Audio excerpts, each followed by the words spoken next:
There we go. Alright, let's get this review started. Oh, I know. Long time no see. Notice anything different? Well, the 30 people who are subscribed to my channel might. Who knows? Anyways, I know it's been a while. I've been gone. A lot of shit going on, but hopefully, I'm not gonna say for sure, next week, might finally get that streaming gig. Who knows? But I know what y'all are here for.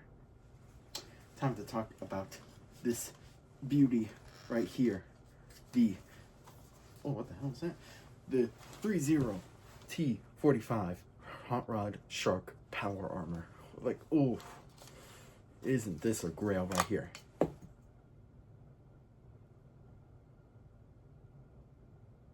Yeah, so had to turn the TV off because, had to turn good old house off because it was messing with the camera. So now I just feel very alone. So doesn't matter. We will persist with the review. As Todd Howard intended, we will just live in an absolute shithole.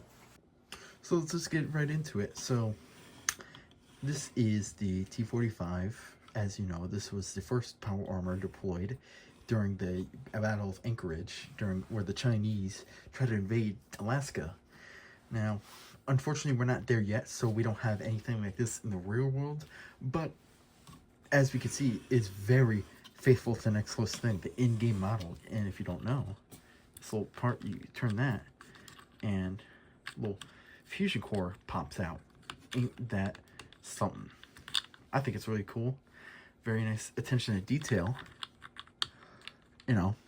And just like in the game, you wind that up, and then, oh, didn't push it in all the way.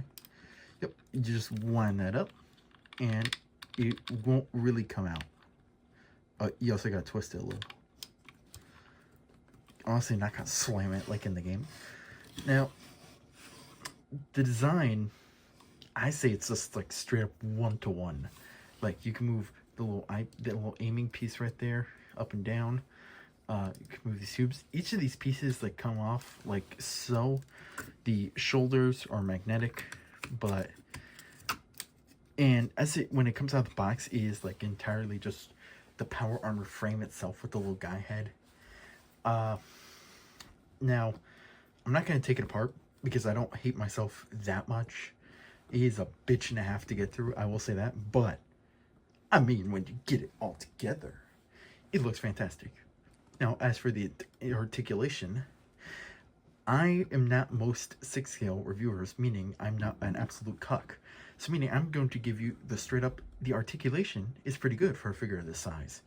And I just want you all to see that all the articulation are ratchet joints. Ooh. That means everything on this figure is going to be nice and tight. You can move the arms a good bit. I'm not going to force it too much, but I will say you can move them up like that. Wrist swivel here. Very nice. And it can go 360, and the wrist can even extend without fully coming out. So you can get some nice poses. And, oh, that was trying to slide off. But then again, it's supposed to slide off, so, really like the detailing on here. And for those of you wondering, it is plastic. No part of this is really metal. But you would think with that price tag, but no. And we're going to get in right here real close. Look at these hands. Each finger is on a ball joint, so you can articulate each hand. Now, it does come with accessories. However, those 6 accessories kind of suck because it's that one rifle from Fallout 4, and that rifle not only looks a little goofy, it's a little too big. And I'm not going to embarrass this dude by making him hold a rifle that looks a little too wonky with him. But it is there with the drum mag, in case you're all wondering. Now, not much else can be said about this figure, which might explain why there's too many reviews about it. But why would you get a figure like this? Well, time to compare them to some things, and you'll see why. So here's the front of the figure. This is the back of the figure. As you can see, you get some exposed power armor frame parts. You got the feet right there. Side of the figure, very nice. There isn't a singular missed detail with this figure, and it better be with that fucking price. And the knees are, this figure is very sturdy, so you ain't gotta worry about him falling over anytime soon, which is good, because if this dude did fall, he'd probably fall, like, turn into a piece of Legos. Like, Jesus Christ. Look at that. Now, I will say this figure isn't perfect, but this is most likely just a flaw on my copy, so don't worry about it.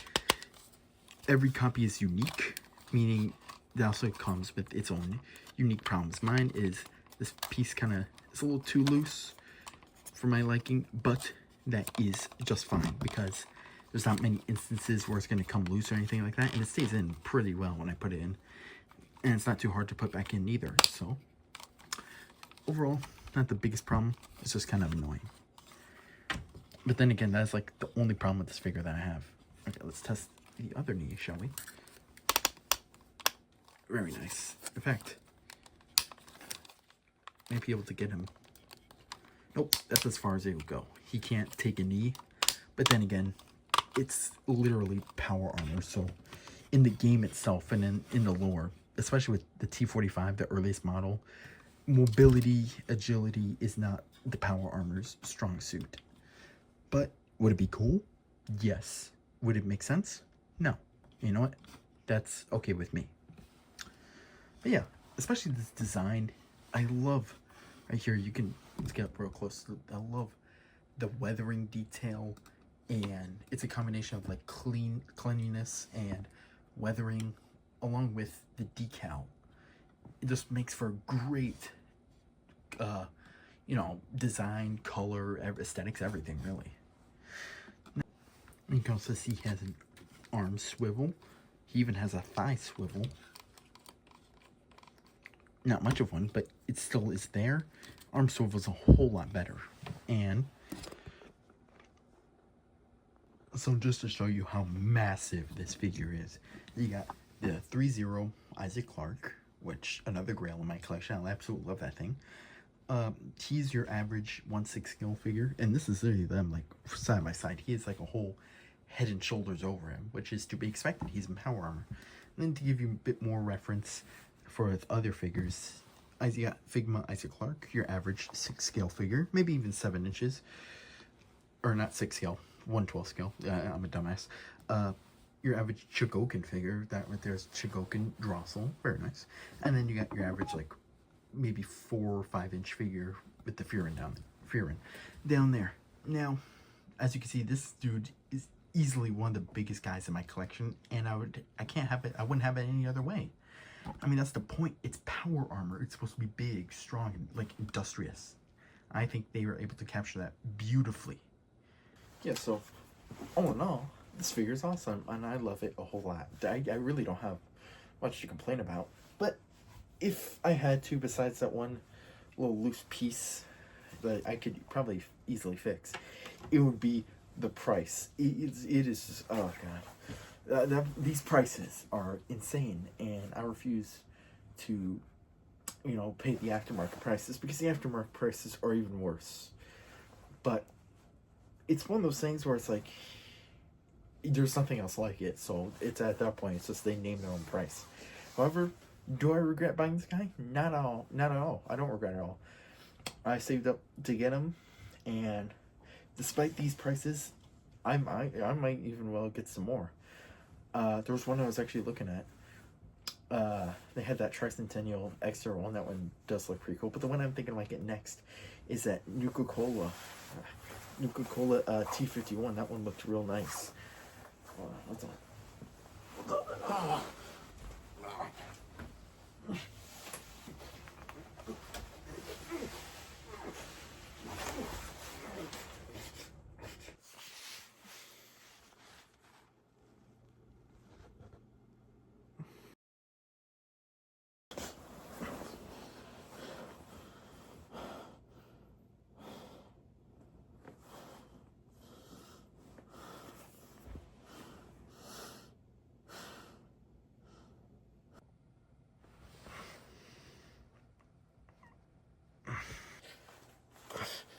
Was it really?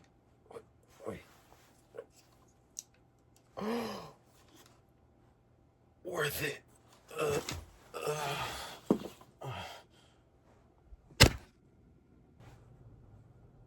So yeah, I'm gonna get that Nuka-Cola T-51, and oh god, you know, at that price, I want the original cola of Nuka-Cola with it. I want the cocaine in the recipe.